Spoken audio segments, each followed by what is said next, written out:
This video is nearly a year old. Screw it, I'm doing a commentary on it anyway.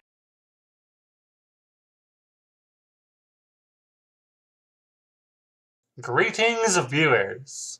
Night here, bringing you another commentary. Today we'll be looking at the channel SeriesSins, a CinemaSins clone channel that put out a video on the DuckTales reboot that came out last year. Now, even though I've gotten into the show recently, I'm willing to admit that nothing is perfect. However, some of these sins, well, you'll see as we go. I'm not going to be responding to every sin because A, if I did, I'd be here all day, and B, some of them actually feel justified. On a final note, just because I've always wanted to use the gimmick for shits and giggles, I'll be using my own sin counter for interjections.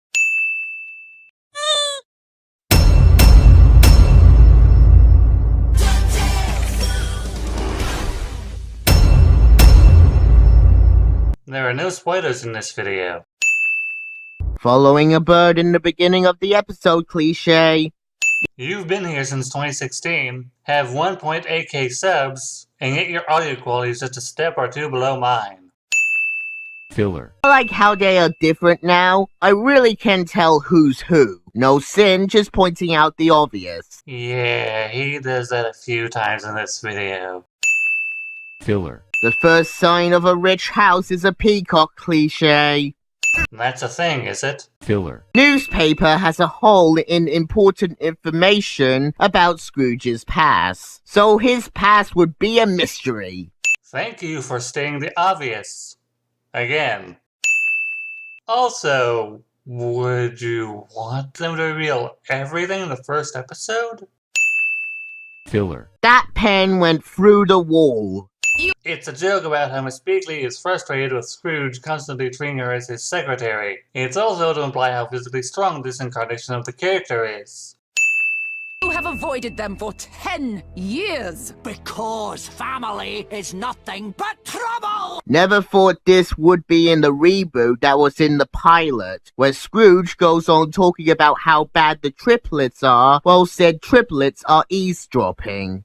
That's kind of the point. Dewey overhearing Scrooge say that his family is nothing but trouble breaks his admiration for him a bit, thus leading to the scene where he says everything that would be shown to the boys is fake. Also, this sin was rather awkwardly worded at first. I had to listen to it 4 times to understand what you were trying to convey, and I'm still lost. Filler. Gong of Pishu. Hit it 3 times to unleash unspeakable evil. Hopefully we will never hit it 3 times when it's unexpected. You do know that you could make a funnier sin out of that, right? You could have said something like, and I'm sure that won't happen at all. And the inflection of your voice would have hinted at your audience that it does indeed happen. Alternatively, you could have also gone with, obvious setup is obvious. Is that Roxanne from the Goofy movie? Man, times has changed. Again, you could have made that funny. You could have ended with something like, damn, I feel old. But instead, you served up more word salad. Thanks for that.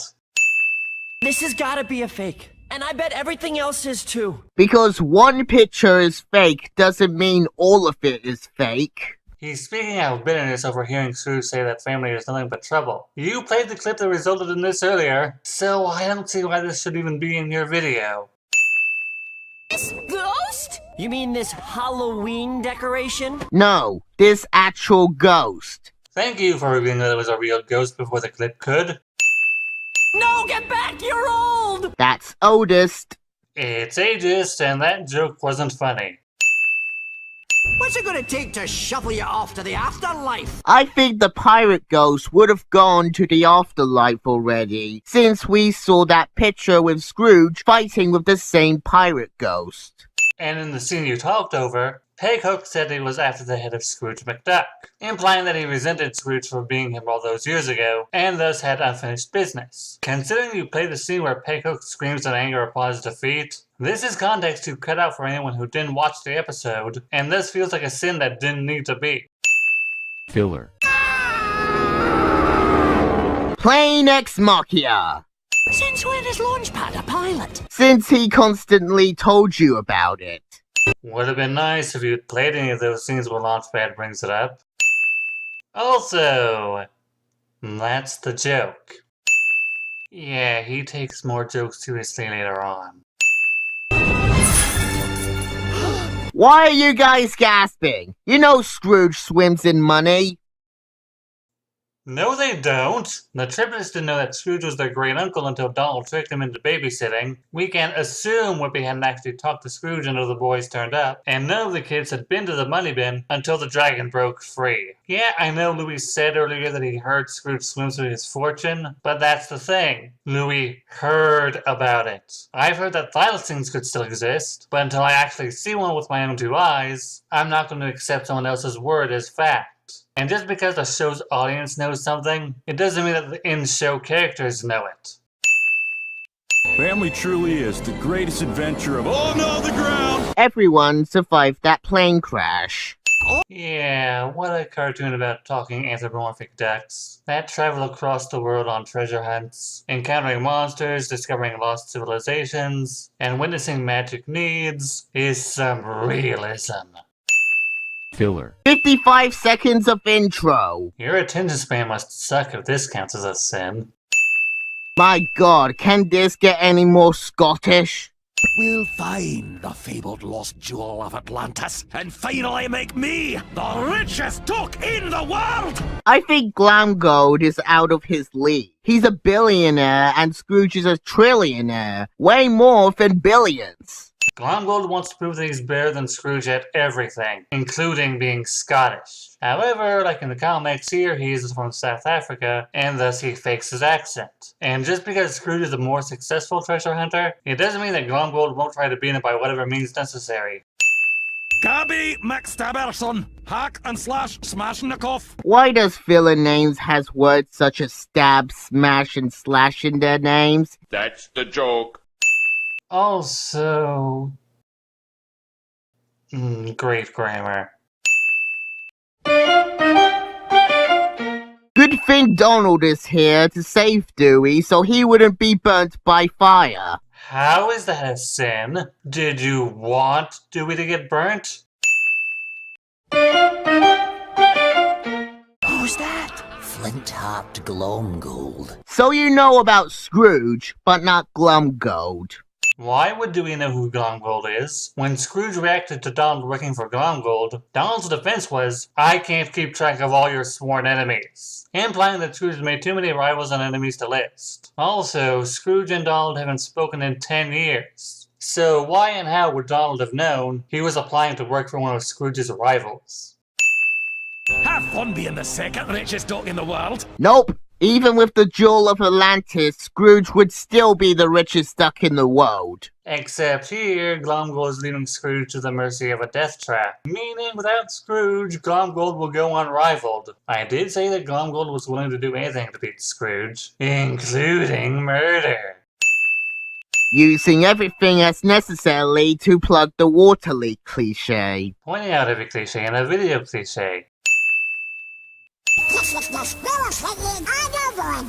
Exposition? Something I like to hear. If only Donald could speak up a bit more clearer.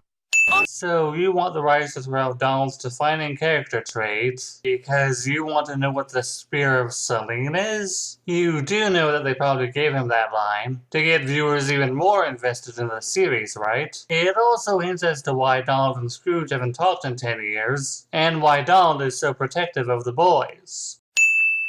Filler. Well, at least I know Glumgold would get out of that. He is one of Scrooge's rivals after all. A bitter sin to ask would have been how Scrooge knew that jewel Glomgold took was cursed.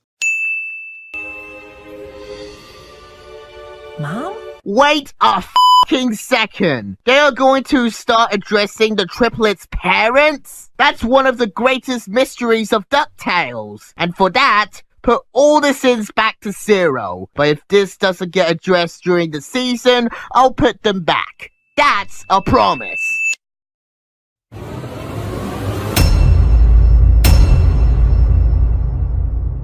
No, no, no. You can't take back all the sins just because one character said one thing. Especially because some of the sins were valid nitpicks. Anyway, with that, the video ends. I don't really watch CinemaSins or channels that parody it, and this video is an example why. I haven't watched this guy's other videos, but if they're anything like this one, then his content just isn't for me. This is Night saying thanks for letting me share my thoughts. Please share yours with me.